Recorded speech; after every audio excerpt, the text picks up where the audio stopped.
नमस्कार, बहुत स्वागत है आपका। मैं हूं आपके साथ समीका राठौर। उत्तराखंड में मूसलाधार बारिश से मुसीबत बढ़ गई है। बारिश का ऑरेंज और येलो अलर्ट जारी हो गया है। वहीं बारिश से नदी नाले और गदेरे उफान पर है। लैंडस्लाइड से कई राष्ट्रीय राजमार्ग बाधित हो गए हैं। वहीं शहरों में जल भराव से भी परेशानी हो रही है और प्रशासन ने सावधानी बरतने की अपील की है। बता दें कि बारिश के अलर्ट के चलते स्कूलों में छुट्टी घोषित हो गई है। वहीं उत्तराखंड में आफत की बारिश से राहत मिलती अभी नजर नहीं आ रही है। तस्वीरों को देखकर इस बात का अंदाजा लगाया जा सकता है। वहीं पर्वतीय जिलों की बात करें तो बारिश ने लोगों की दर्जनों परेशानियां बढ़ा दी है। ग्रामीण क्षेत्र में जनजीवन अस्त व्यस्त हो गया है। वहीं बारिश के कारण भूस्खलन की घटनाएं लगातार हो रही है, जिससे हाईवे से लेकर मोटर मार्ग तक सड़कें बार बार बंद हो रही है। वहीं बारिश के कारण नदी नाले भी उफान पर है और मौसम विभाग ने फिर प्रदेश के कुछ जिलों में बारिश का अलर्ट जारी किया है। ऐसे में जिला प्रशासन ने स्कूलों की छुट्टी के आदेश भी जारी कर दिए हैं। वहीं मौसम विभाग के मुताबिक राज्य के देहरादून, रुद्रप्रयाग, उत्तरकाशी, नैनीताल, चंपावत, उधम सिंह नगर और बागेश्वर जिलों में बारिश गर्जन के साथ आकाशीय बिजली चमकने की संभावना है। इसके साथ ही इन जिलों में ऑरेंज अलर्ट जारी किया गया है। वहीं पौड़ी, गढ़वाल, टिहरी गढ़वाल, चमोली, पिथौरागढ़ जिलों में कहीं कहीं भारी बारिश गर्जन के साथ आकाशीय बिजली चमकने के आसार हैं। इन जिलों के लिए येलो अलर्ट जारी किया गया है। तस्वीरें आपकी टीवी स्क्रीन पर आप देख सकते हैं किस तरह से जगह जगह पानी जो है वो भरा हुआ है। जल जमाव की स्थिति है, सड़कों पर पानी है, लोग अपने घरों को छोड़ने के लिए मजबूर है। दर्जनों परेशानियों का सामना लोग कर रहे हैं। मौसम की मार लोग झेल रहे हैं और तस्वीरों को देखिए और अंदाजा लगाइए कि कैसे लोग अपने घरों को छोड़कर टेम्पररी टेंट्स में रह रहे हैं। बाढ़ और बारिश की वजह से ये तस्वीरें परेशान करने वाली सामने आ रही है। और इसी खबर पर ज्यादा जानकारी के साथ देहरादून से हमारे संवाददाता अजित राठी हमारे साथ जुड़ गए हैं और हरिद्वार से महावीर नेगी जुड़ गए हैं। सबसे पहले अजित का रुख करेंगे। अजित, फिलहाल देहरादून की क्या स्थिति है, क्योंकि प्रदेश भर के कई जिलों में अब येलो और ऑरेंज अलर्ट जारी हो गया है।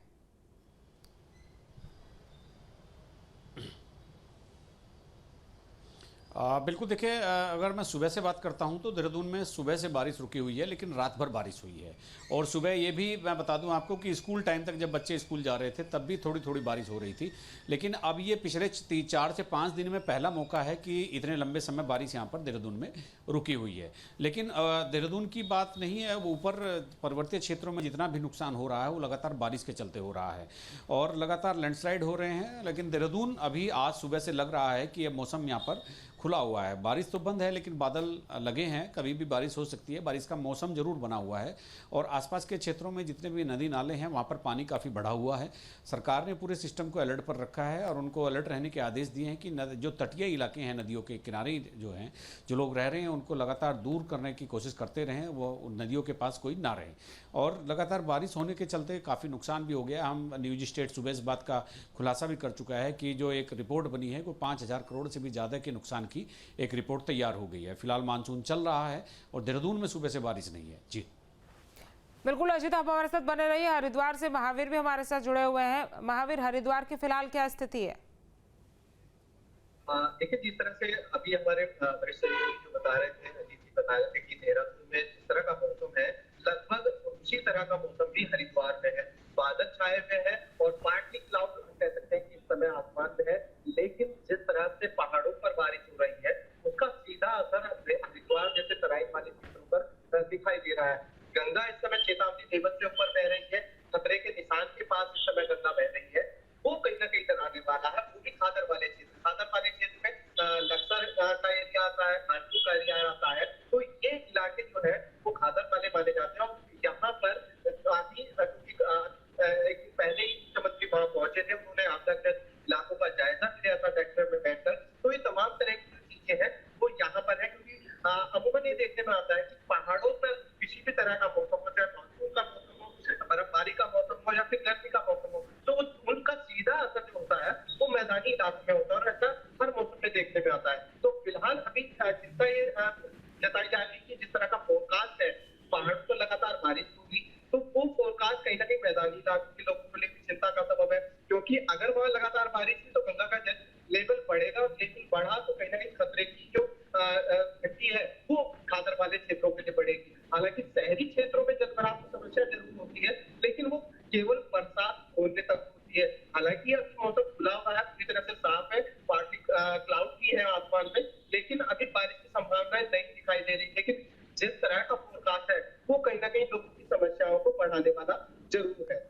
और उत्तराखंड में बाढ़ बारिश से भारी नुकसान हो रहा है। बाढ़ बारिश से करीब 5,000 करोड़ का नुकसान हुआ है। सभी विभागों के आकलन के बाद ये आंकड़ा निकलकर सामने आया है और सबसे ज्यादा सड़कें और पुल क्षतिग्रस्त हुए हैं। बता दें कि उत्तरकाशी, चमोली, रुद्रप्रयाग में भारी नुकसान दर्ज किया गया है। वहीं टिहरी, पिथौरागढ़, पौड़ी में तबाही से नुकसान हुआ है। वहीं केंद्र सरकार को इसकी पूरी रिपोर्ट भेजी जाएगी और नुकसान का आकलन केंद्रीय टीम करेगी। वहीं केंद्र सरकार से आर्थिक मदद भी मिलेगी। तो उत्तराखंड में बाढ़ बारिश से भारी नुकसान हुआ है और अब आंकड़ा भी निकलकर सामने आया है कि कितना नुकसान बाढ़ और बारिश से अभी तक एक टेंटेटिव आंकड़ा जो सामने आया है वो 5,000 करोड़ का बताया जा रहा है और सभी विभागों के आकलन के बाद यह आंकड़ा सामने आया है।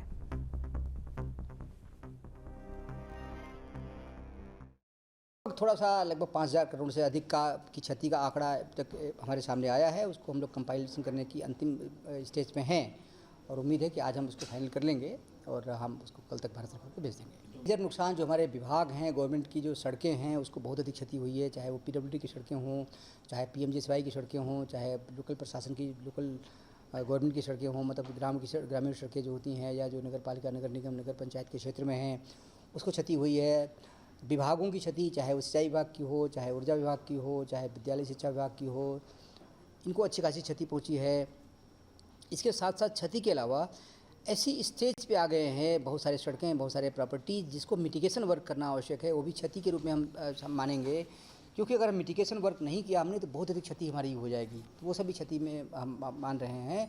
उन सबको मिलाकर अच्छी खासी क्षति हमारी हुई है और वो अगर मौद्रिक रूप में देखें तो 5,000 करोड़ से ज़्यादा की क्षति हुई है। उसके लिए भारत सरकार से हम लोग अनुरोध कर रहे हैं आर्थिक पैकेज के लिए और भारत सरकार की टीम बहुत जल्दी हमारे यहाँ भ्रमण करने वाली है। भ्रमण करने के बाद फिर जो है उनके द्वारा उसका सत्यापन किया जाएगा और जितना उनके द्वारा उचित समझा जाएगा उतनी धनराशि प्रदान की जाएगी। तो देखिए किस तरह से बाढ़ और बारिश की वजह से उत्तराखंड में तबाही आई और कितना नुकसान हुआ, जरा हम आपको अब ग्राफिक्स के जरिए भी समझा देते हैं। देखिए नुकसान की अगर बात की जाए तो बाढ़ और बारिश से भारी नुकसान हुआ है। कितना नुकसान हुआ है वो आपको दिखाते हैं। करीब 5,000 करोड़ का नुकसान हुआ है। ये एक टेंटेटिव आंकड़ा निकलकर सामने आया है।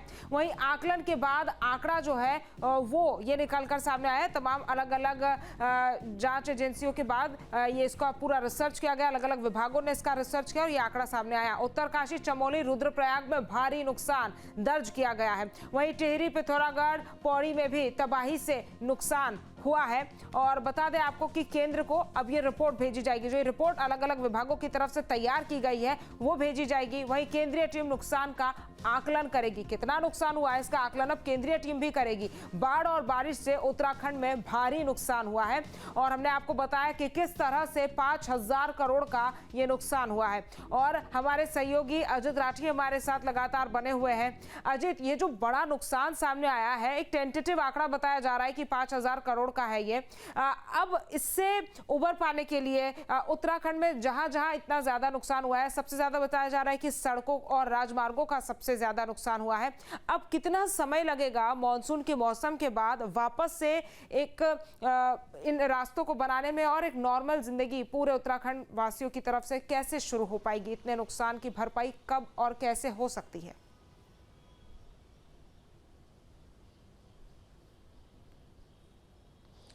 देखिए, ये कहना तो मुश्किल है कि कितना समय लग जाएगा, क्योंकि अभी जो सब कुछ निर्भर करता है मौसम पर निर्भर करता है। पहले यहाँ मौसम खुलेगा, मानसून की विदाई होगी, उसके बाद जो है कामकाज शुरू होंगे। अभी तो जो जितने भी काम हैं वो पेच वर्क में हो रहे हैं, यानी किसी गांव की सड़क कट गई है तो उसको वहाँ पर जो RBM है या पत्थर हैं, छोटे पत्थर, उन्हें डालकर, मिट्टी डालकर रास्ते को चालू किया जा रहा है। वो अस्थायी तौर पर इस समय राहत लोगों को दी जा रही है। और चूँकि 5,000 करोड़ का नुकसान का आंकड़ा अभी सामने आ ही चुका है, आपदा प्रबंधन सचिव विनोद कुमार सुमन ने ये बता भी दिया है कि इतना नुकसान है। तो अब ये पूरी रिपोर्ट एकदम केंद्र सरकार को प्रेषित होगी और अभी मुझे लगता है कि 2-4 दिन में ही केंद्र की जो टीम है वो भ्रमण करने के लिए यहाँ उत्तराखंड आएगी। जितने भी आपदाग्रस्त क्षेत्र हैं उनको वहाँ पर ले जाया जाएगा और वहाँ से एक तय हो जाएगी एक चीज़ कि इतना आपको पैसा देना है, इतनी आर्थिक मदद उत्तराखंड को मिलनी है आपदा की मद में।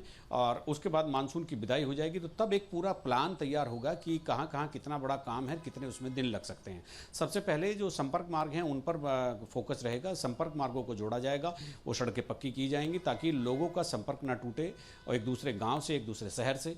तो सबसे पहले उस पर होगा, फिर दूसरा जो सड़कों के साथ ही पुल पर फोकस होगा। सड़कें और पुल पहली प्रायोरिटी में होंगे ताकि उनको जल्दी खड़ा करके पूरा जो यातायात है कई बार बाधित होता है तो किसी का संपर्क दूसरे गांव से, आस पड़ोस के गांव से या अपने जिला मुख्यालय से ना टूटे। तो उसके बाद फिर बाकी चीज़ों पर ध्यान दिया जाएगा और सभी विभाग अपना अलग अलग काम करेंगे, चूँकि जब पैसा आएगा तो जिस विभाग का जितना नुकसान है उसको ठीक करने की जिम्मेदारी, उसकी क्षतिपूर्ति की जिम्मेदारी भी विभाग की होगी। तो विभाग की एजेंसीज हैं वो लगातार काम करेंगी। तो ये भी एक संभव है कि एक साथ सब पर काम शुरू होगा, लेकिन सबसे महत्वपूर्ण है दूसरे विभागों के काम शुरू होने के लिए भी सड़कें और पुल ठीक होने चाहिए।